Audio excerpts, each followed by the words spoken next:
अब हम लोग डिस्कस करेंगे लेआउटिंग। लेआउटिंग कैसे स्टार्ट करें, how to start layouting. For the first time once you confront space, आपको बिल्कुल ही पता नहीं होता कि ऐसे स्पेसेस ऑर्गेनाइज कैसे किया जा सकता है। तो सबसे पहले ट्रिक ये होता है, अभी मैं दिखाता हूं कि जैसा कि मैंने अभी आपको सिचुएशन दिया था कि मान लो किसी के पास में ह्यूज सा स्पेस है, ये प्लॉट एरिया है। तो वो क्या करेगा कि ठीक है मेरे पास प्लॉट एरिया है और मैं इधर से वॉल इरेक्ट कर लूँगा और इधर साइड में किनारे साइड में रूम्स बना दूंगा, इधर में भी रूम्स बना दूंगा और इधर में भी रूम्स बना दूंगा और इधर में एंट्रेंस करके यहाँ गेट लगा दूंगा। जो फर्स्ट टाइमर होगा स्पेस प्लानर, वो अपना घर कुछ ऐसा बनाएगा। इधर में रूम्स, इधर से एंट्री करी इन रूम्स में। अब ये रूम्स किसी भी एक्टिविटी के लिए,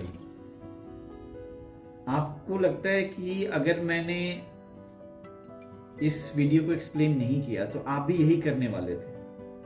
स्पेस को लेते और किनारे की तरफ रूम को रख देते और बीच में खुली हुई स्पेस दे देते ताकि ऑक्सीजन ले सके नहीं घर, है ना। तो ये फर्स्ट टाइमर ऐसे करते हैं। लेकिन स्पेस प्लानिंग एक बहुत कॉम्प्लेक्स चीज है।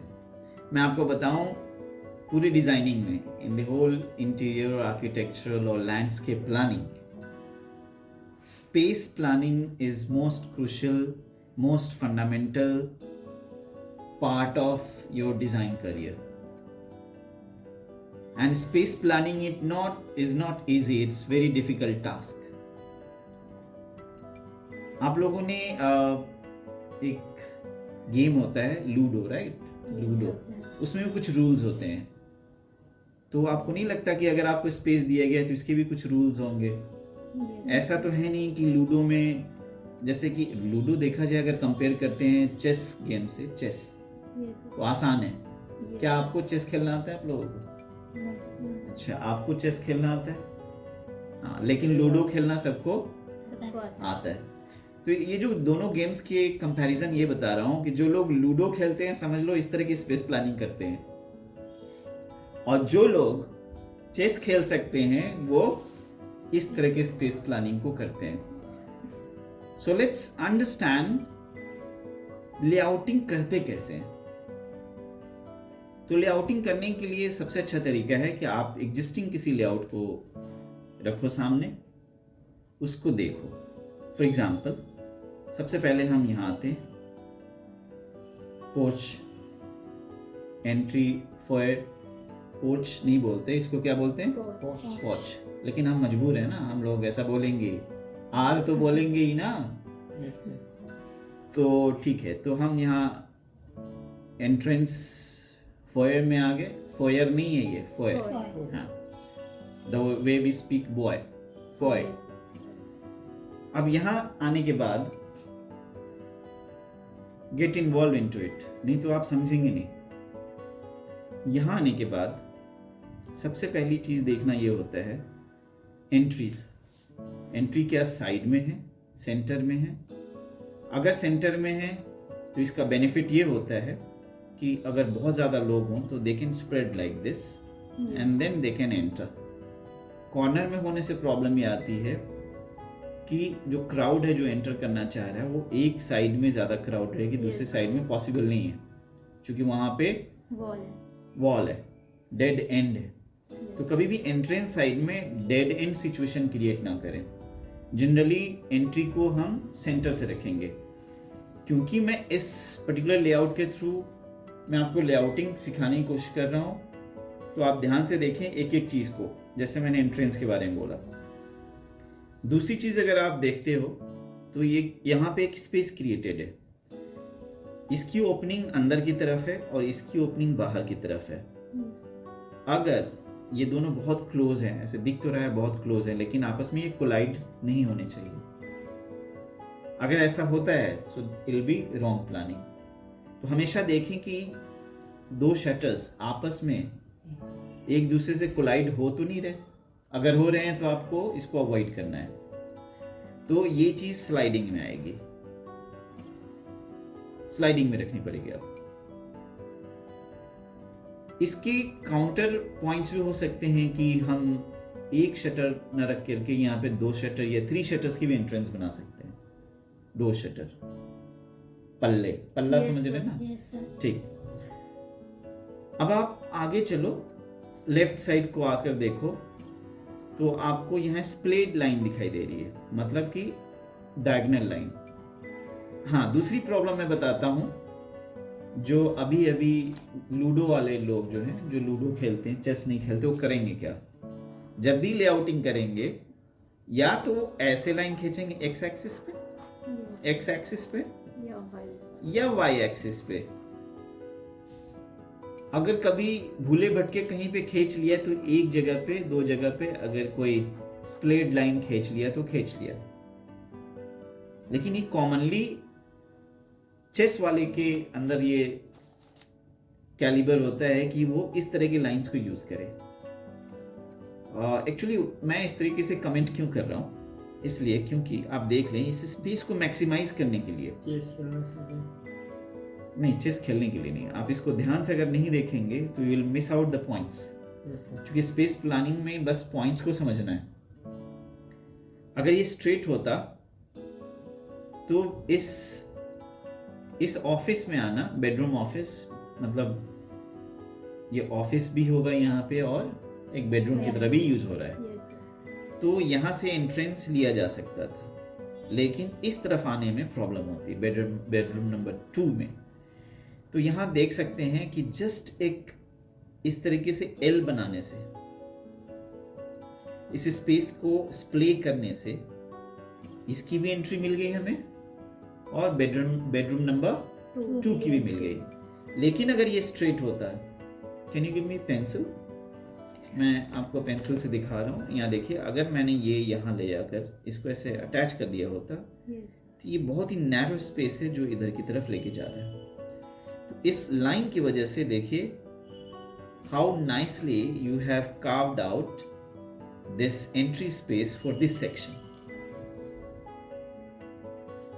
दूसरा कॉन्सेप्ट, इस एरिया में आने के बाद हम यहाँ पे देखते हैं कि bedroom number 2 and bedroom number 3 के बीच में एक स्पेस है और साथ में पैसेज है। ये स्पेस सैंडविच स्पेस कहलाएगा। सैंडविच्ड है इन दोनों के बीच में। अच्छा, सैंडविचिंग का कॉन्सेप्ट बहुत इंपॉर्टेंट है समझना आपको। अब मैं आपको सैंडविचिंग क्या होता है वो दिखाता हूँ।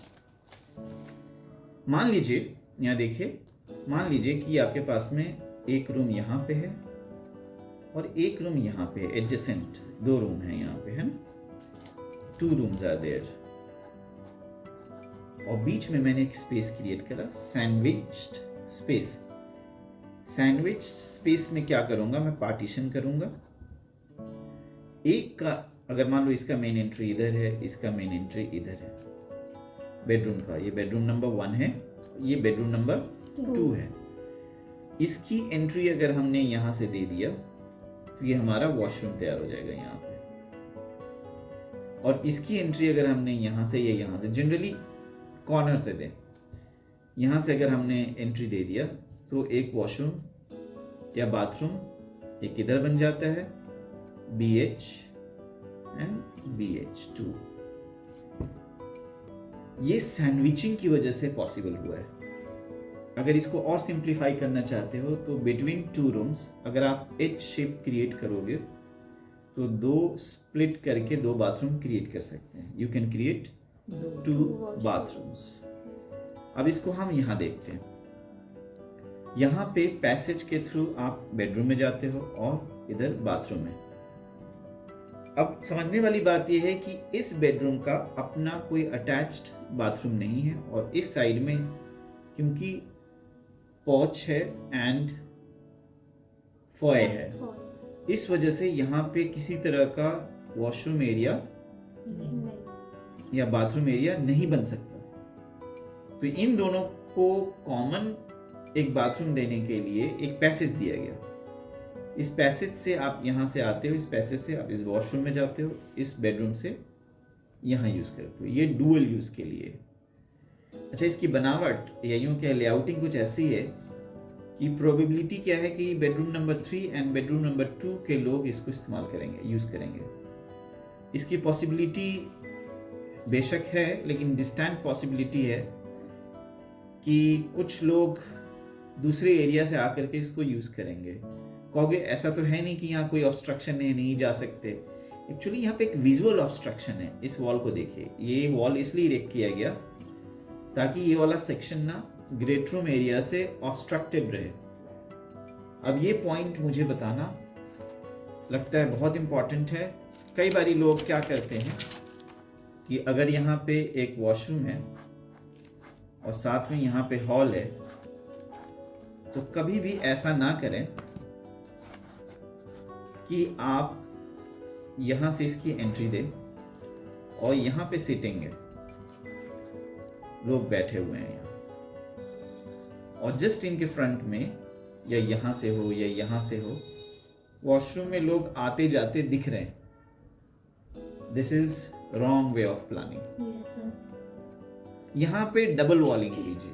फॉर एग्जाम्पल इस वॉल को इधर आगे इरेक्ट कीजिए, ठीक है। साथ में आप इस वॉल को यहाँ लीजिए, यहाँ पे एक एंट्री क्रिएट कीजिए। इससे क्या होगा कि डायरेक्ट विजिबिलिटी में लोग एंटर नहीं कर रहे, हिडन हो गया। somebody is entering from here, it's hiding from the view. So hide करने के लिए देखो मैंने 2 वॉल्स क्रिएट करे, एक फ्रंट वॉल, एक बैक वॉल। इसी के बीच में मैंने एक पैसेज को सैंडविच किया। अगेन मैंने सैंडविच के कॉन्सेप्ट को समझाया पैसेज के फॉर्म में। Yes sir. अब हम यहाँ देखेंगे कि ग्रेट रूम, जैसा कि अभी हमने डिस्कस करा था प्रीवियस वीडियो में, कि ग्रेट रूम होता क्या है। It's a combination space of living room, study room, dining room, family room. यहाँ पे मिक्स्ड एक्टिविटी होती है। देखिए यहाँ पे ग्रेट रूम के साथ साथ डाइनिंग रूम है, पूरा ओपन हॉल है, यहाँ पे फायर प्लेस है, यहाँ पे किचन है। आप किचन में भी देखिए ट्विस्ट, ये स्ट्रेट होता ना, अगर ये स्ट्रेट गया होता तो इसके स्पेस को किल करता, ऑब्स्ट्रक्शन क्रिएट करता, सिर्फ फिजिकल ही नहीं विजुअल भी। तो अब हम आगे देखेंगे तो ये देख रहे हैं कि इस मास्टर बेडरूम में अगर अंदर की तरफ से देखें तो ये जो गेट है सेंटर में लगा हुआ, almost centre, little bit of centre है, लेकिन कॉर्नर में नहीं है। लेकिन एंट्री हमेशा कॉर्नर में ही होना चाहिए। तो प्रॉब्लम क्या है कि इस जगह पे, इस स्पेस की वजह से, किचन की वजह से, इस वॉल की वजह से इसकी एंट्री यहाँ दी गई है। आप कह सकते हो कि बाहर से ये एन पे है एंट्री, लेकिन अंदर से तो ये एन पे है नहीं। Yes sir. तो अंदर में प्लानिंग करने में इस एंट्री की वजह से प्रॉब्लम तो आएगी ही, ये भी ध्यान रखें। दिया तो गया है, बाहर से ये एंड पे है, अंदर से ये सेंटर में है। ये चीज यहां से भी दी जा सकती थी, लेकिन जब इसमें आप इस स्पेस में फर्नीचर की लेआउटिंग करेंगे तो प्रोबेबिलिटी है कि यहाँ पे ये डेड एंड होने की वजह से यहाँ हो सकता है कि क्रेडेंजा हो, तो यहाँ से एंट्री इधर की तरफ नहीं हो सकती। So most viable option is to go through this passage only inside the master bedroom. Got the point? Master bedroom के फीचर को हम देखेंगे और then will end this video. Master bedroom के साथ अटैच्ड कुछ चीजें दिख रही हैं। मास्टर बाथ, ये मास्टर बाथ है। Yes sir. इसके अंदर में जनरली आपको पता है WC, वॉश बेसिन, टब और ये शार्क क्यूबिकल, इस तरह की बहुत सारी चीजें होती हैं। साथ में यहाँ पे वॉशिंग मशीन भी हो सकती है। कई बारी लोग किचन में भी रखते हैं, किचन एरिया में। अभी हम डिस्कस कर रहे थे एक और एरिया जिसको हम लोग कहते हैं यूटिलिटी रूम। तो इसके अलावा भी, मास्टर बाथरूम के अलावा, हम यूटिलिटी रूम भी क्रिएट कर सकते हैं। उस यूटिलिटी रूम में हम क्या कर सकते हैं, जनरली जो रेंट का लॉन्ड्री की चीज़ें करी जाती हैं, यस सर। लॉन्ड्री की स्टोरेजेस, लॉन्ड्री की मशीन, ये सारी चीज़ें उस स्पेस में करी जाती है। तो यूटिलिटी रूम का होना इम्पॉर्टेंट है, किचन का होना इम्पॉर्टेंट है। साथ में अगर आपके पास ऑप्शन है कि स्टोर रूम क्रिएट कर लें तो स्टोर रूम भी क्रिएट किया जा सकता है।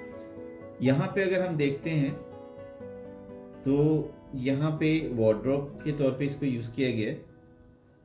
मास्टर बेडरूम के साथ जनरली क्या देखा जाता है, मैं कुछ और लेआउट्स में आपको दिखाता हूँ।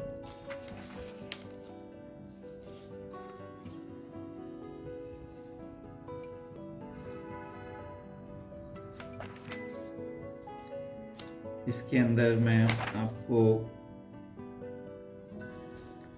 मास्टर बेडरूम के साथ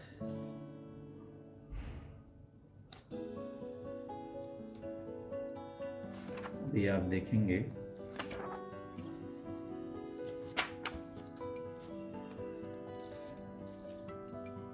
मास्टर बेडरूम, जैसे यहां देख रहे हैं, मास्टर बेडरूम के साथ separately walk in closet create किया गया है। Walk in closet master bedroom के साथ जनरली दिया ही जाता है। Yes, ये sir. क्लोजेट और रूम्स के साथ भी दिया जा सकता है, लेकिन यहाँ पे सेपरेटली दिया गया है और वॉशरूम को सेपरेटली दिया गया है। ये भी हो सकता है कि मास्टर बेडरूम से you are walking in the walk in closet and then to the bathroom. Yes. Generally इस तरह के प्लान बनते हैं। जब तक कि you want study minutely to the layouts, do it 100 times and then after you'll be master of playing chess of what? Space layouting. This is not ludo, it's not easy. एक ही रास्ता नहीं है, एक ही तरीके नहीं है करने के। फाइनली मैं बता दूं कि हमेशा एक लेआउट बनाने के बाद उस लेआउट को अपने दिमाग से वाइप आउट करो and then in same space को ऑल्टरनेट तरीके से स्पेस को प्लान करो एंड देन कंपेयर करो and then decide your final layout. It was just the basic idea to you how to go about the space planning. Thank you very much for watching this video.